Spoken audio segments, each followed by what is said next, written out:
اعوذ باللہ من الشیطان الرجیم بسم اللہ الرحمن الرحیم۔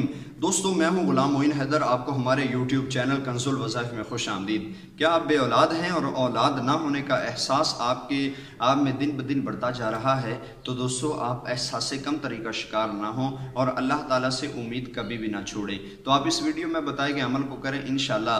امید دلانا اور عمل بتانا میرا کام ہے، کرنا آپ کا کام ہے اور اللہ تعالیٰ پر بھروسہ رکھنا آپ کا کام ہے۔ دوستو یقیناً اولاد دینا اور اولاد لینا یہ اللہ کے اختیار میں عمل ہے کہ اولاد جس کو چاہے عطا کر دے اور جس سے چاہے چھین لے۔ تمام معاملات اللہ کے سپرد ہیں، لیکن کوشش کرنا یہ ہمارے اختیار میں رکھ دیا گیا ہے کہ آپ محنت کریں، محنت کے بعد آپ کو اس کا پھل دیا جاتا ہے۔ لیکن دوستو جب انسان محنت چھوڑ دیتا ہے اس وقت اس کو وہ رزلٹ نہیں ملتا جو وہ چاہتا ہے۔ اپنے ہدف کو حاصل کرنے کے لیے آپ کو پہلے کوشش اور محنت کرنا ضروری ہے۔ لیکن دوستو میں آپ کی خدمت میں عرض کرنے لگا ہوں کہ اگر آپ بے اولاد ہیں تو آپ نے کیا کرنا ہے۔ دوستو سب سے پہلے آپ کو میں معلومات دے دوں، آپ نے ان معلومات کو دیکھنا ہے کہ کیا میاں بیوی دونوں درست ہیں، دونوں کی جسمانی حالت درست ہے یا اندرونی کیفیات درست ہیں۔ مثلا بعض اوقات ایسا ہوتا ہے کہ اولاد ہونے کی کچھ وجوہات ہوتی ہیں، کچھ علامتیں ہیں کہ ان میں مرد اس کے اندر کچھ کمیاں ہوتی ہیں، یعنی بعض مرد میں وہ مردانہ قوت نہیں ہوتی جس سے اللہ تعالیٰ میاں بیوی کے ملاپ سے دونوں کو بچہ یا بچی عطا فرماتے ہیں۔ تو دوستو یہ اگر مرد میں یہ معاملات نہیں ہیں کہ میاں اور بیوی دونوں کے آپس میں تعلقات وہ مضبوط رکھ سکیں تو ایسی صورت میں یہ عمل کارگر ثابت نہیں ہوگا۔ آپ پہلے اپنا ٹریٹمنٹ کروائیں، اگر خواتین میں کوئی مسئلہ ہے تو پہلے اپنا طبی علاج کروائیں۔ جب آپ علاج کر لیں اس کے بعد آپ اپنے آپ کی رپورٹس کروائیں، رپورٹس اگر درست ہیں تو ایسی صورت میں آپ کو یہ وظیفہ کارگر ثابت ہوگا۔ لیکن دوستو بعض صورتیں ایسی ہیں کہ انسان بالکل صورتحال بہتر ہوتی ہے لیکن پھر بھی اولاد نہیں ہو رہی ہوتی، تو پھر آپ گھبرائیے مت، آپ میرے بتائے ہوئے طریقے پر عمل کیجئے۔ انشاءاللہ اللہ تعالیٰ آپ کو 100% میں اپنے یقین سے کہہ سکتا ہوں کہ اللہ تعالیٰ آپ کو 100% آپ کی جھولی ہری بھری کرے گا۔ تو کرنا یہ ہے، سب سے پہلے احتیاط آپ کو بتا دوں دوستو، سب سے پہلے اگر مرد اپنی بیوی سے ملاپ کرتا ہے تو اس کو سب سے پہلے چاہیے کہ وہ ملاپ سنت طریقے کے مطابق کرے۔ اگر سنت طریقے کے مطابق وہ ہم بستری کرتا ہے تو انشاءاللہ اس سے 100% چانسز ہیں کہ اللہ تعالیٰ ان پر مہربانی فرمائے گا، میاں اور بیوی پر۔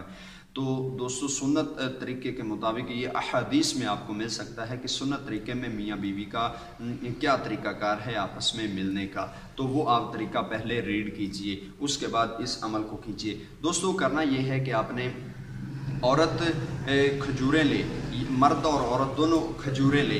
آپ نے دوستو تقریباً 7 کھجوریں لے لینی ہیں اور ان 7 کھجوروں پر آپ نے دوستو قرآنی آیات پڑھنی ہے۔ دوستو سورہ بلد کی لا اقسم بہذا البلد وانت حل بہذا البلد ووالد وما ولد لقد خلقنا الانسان فی قبد، یہ سورہ بلد کی آپ نے پہلی 5 آیات آپ نے تلاوت کرنا ہے کھجوروں پر روزانہ۔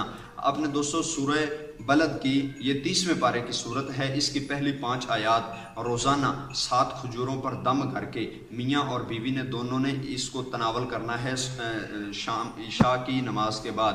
عشاء کی نماز کے بعد جب آپ نے ہم استری کرنا ہے اس سے پہلے آپ نے آدھا گھنٹہ یا گھنٹہ پہلے آپ نے کھجوریں کھانی ہیں۔ یہ کھجوروں کے علاوہ میں پورا آپ کو طریقہ بتاؤں گا کہ کس طرح آپ یہ کام کریں گے تو انشاءاللہ اللہ تعالیٰ آپ کی جھولی ہری بھری فرمائے گا۔ پہلی بات ہے کہ آپ نے 7 کھجوریں دم کر کے روزانہ استعمال کرنی ہیں۔ اگر 7 نہ ہوں تو کم از کم 3 کھجوریں میاں اور 3 کھجوریں بیوی یہ استعمال کر لیں، کیونکہ آج کل کھجور بھی بہت مہنگی ہے۔ ایک عمل یہ ہو گیا، جب میاں اپنی بیوی کے ساتھ ملاپ کرنے لگے تو اس وقت میاں نے کرنا یہ ہے کہ عورت کے ماتھے پر یعنی اس کی پیشانی پر قرآنی آیات لکھنا ہے، یعنی انگلی سے قرآنی آیات لکھنی ہے۔ وہ یہ ہے سورہ مرسلات کی، دوستو سورہ مرسلات کی 20 سے 23 ان آیات کو آپ نے بیوی کے ماتھے پہ لکھنا ہے۔ بیوی کے ماتھے پہ سورہ مرسلات کی 20 سے 23 یہ 3 آیات انگلی کے اشارے سے آپ نے لکھنا ہے۔ اس کے بعد ہم بستری کرنا ہے، یعنی میاں بیوی کا آپس میں ملاپ کرنا ہے۔ تو یہ قرآنی آیات جب ماتھے پہ لکھنی ہے تو یہ نہ تو آپ نے پینسل سے لکھنی ہے کہ بے ادبی میں شامل ہو جائے چیز، ہم بے ادب لوگ نہیں ہیں، ہم نے صرف انگلی کے اشارے سے یہ سب کچھ لکھنا ہے۔ تو جب آپ لکھیں گے اس کے بعد بیوی کے ساتھ ہم بستری کریں۔ ایک تو بات یہ ہوئی، ہمیشہ دوستو بیوی کو اپنے داہنے پہلو پہ لٹانا چاہیے۔ تو یہ داہنے پہلو پہ آپ لٹا کے اپنے معاملات نمٹانے چاہیے۔ ایک تو کھجوروں والا میں نے بتایا کہ 3 یا 7 کھجوریں استعمال کریں، اس پر آپ نے سورہ بلد کی پہلی 5 آیات تلاوت کرنی ہیں۔ پھر جب میاں بیوی کے قریب جانے لگے تو اس وقت اس نے سورہ مرسلات کی 21 سے 23 یہ آیات اس نے ماتھے پہ لکھ کر بیوی کے ساتھ معاملات نمٹانے ہیں۔ تو یہ 2 طریقے ہو گئے۔ تیسرا طریقہ دوستو ایک اور آپ کی خدمت میں عرض کرنے لگا ہوں۔ تیسرا طریقہ یہ ہے کہ آپ نے سورہ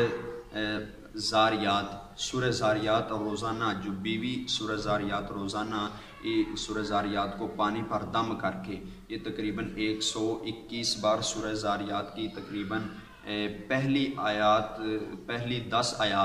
پہلی 10 آیات سورہ زاریات کی یہ پانی پر دم کر کے بیوی روزانہ ڈیلی بیس پر استعمال کرے، تو پھر اللہ تعالیٰ پر پختہ یقین رکھے کہ اللہ تعالیٰ کس طرح ان کو اپنی نعمت سے نوازتا ہے۔ یقیناً اولاد ایک نعمت ہے، اور جس کو اللہ تعالیٰ عطا کرتا ہے وہ خوش نصیب انسان ہوتا ہے۔ تو یہ بیوی روزانہ خود بھی پانی پیے اور اپنے میاں کو بھی استعمال کرائے۔ یہ 3 طریقے میں نے بتا دیے ہیں۔ انشاءاللہ اگر آپ کر لیں گے تو اللہ تعالیٰ پر بھروسہ رکھیے گا، کیونکہ دینے والی ذات تو وہ ہے، ہم نے کوشش کرنی ہے۔ مجھے امید ہے کہ اللہ تعالیٰ آپ کو اس عمل کی برکت سے آپ کی گود ہری بھری فرمائے گا، اور آپ میرے حق میں بھی دعا کریں گے، اور اس ویڈیو کو ثواب کی نیت سے لوگوں میں شیئر کریں گے تاکہ مزید لوگ ہمارے ویڈیو سے فائدہ حاصل کر سکیں۔ مجھے دیجیے اجازت، نئی ویڈیو کے ساتھ آپ کی خدمت میں حاضر ہوں گا۔ السلام علیکم ورحمۃ اللہ وبرکاتہ۔